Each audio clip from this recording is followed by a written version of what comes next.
ছাত্র আন্দোলনে পেলেটস গান ব্যবহারের অভিযোগ নিয়ে উত্তপ্ত ভারতের রাজনীতি। স্বরাষ্ট্রমন্ত্রী অমিত শাহর পদত্যাগের দাবিতে সরব বিরোধী দলগুলো।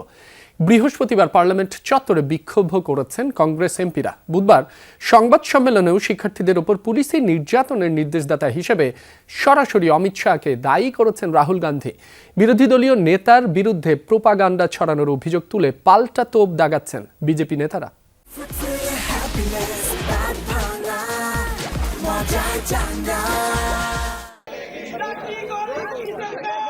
স্বরাষ্ট্রমন্ত্রী অমিত শাহর পদত্যাগের দাবিতে পার্লামেন্ট চত্বরে কংগ্রেস এমপিদের বিক্ষোভ। বৃহস্পতিবার বর্ষাকালীন অধিবেশনের কার্যক্রম শুরুর আগে তাদের এই প্রতিবাদ কর্মসূচি। পুলিশের বিরুদ্ধে ছাত্র আন্দোলনে পেলেট গান ব্যবহারের অভিযোগ তুলে পার্লামেন্ট অধিবেশনেই বিজেপিকে তুলোধুনো করছে কংগ্রেস নেতারা। প্রশ্নভাস বিরোধী আইন নিয়ে বিতর্কের সময় রাহুল গান্ধী দাবি করেন সরাসরি অমিত শাহর নেতৃত্বেই এমন আগ্রাসী হয়েছিল পুলিশ। অধিবেশনের পর সংবাদ সম্মেলন ডেকেও স্বরাষ্ট্রমন্ত্রীর পদত্যাগ দাবি করেন তিনি। এখানে দুটি ঘটনা ঘটতে পারে, হয় তিনি প্যালেট গান দিয়ে গুলি চালানো, পেরেকযুক্ত লাঠি দিয়ে পেটানো এবং বৈদ্যুতিক লাঠি ব্যবহারের নির্দেশ দিয়েছিলেন, অথবা এসব যে ঘটছে তিনি জানতেনই না। যদি তিনি না জেনে থাকেন তবে তিনি অযোগ্য, আর যদি তিনি এগুলোর নির্দেশ দিয়ে থাকেন তবে তিনি অপরাধী। অমিত শাহকে নিয়ে রাহুলের মন্তব্যে চটেছে বিজেপি নেতৃত্বাধীন এনডিএ জোট। বিরোধী দলীয় নেতার বিরুদ্ধে প্রোপাগান্ডা ছড়ানোর অভিযোগ তুলে ক্ষমা চাওয়ার দাবি তাদের।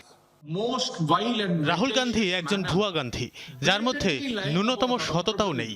তিনি আমাদের মাননীয় স্বরাষ্ট্রমন্ত্রী সম্পর্কে নির্লজ্জ মিথ্যা বলেছেন।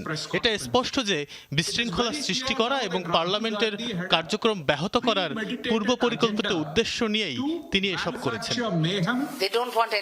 রাহুল গান্ধীকে বিরোধী দলীয় নেতা না বলে অপপ্রচারকারী নেতা বলা উচিত। বিরোধী দল গঠনমূলক বিতর্ক চায় না, চায় বিশৃঙ্খলা। তাই তারা প্রধানমন্ত্রী ও স্বরাষ্ট্রমন্ত্রীকে নিয়ে নানা মন্তব্য করে চলেছে।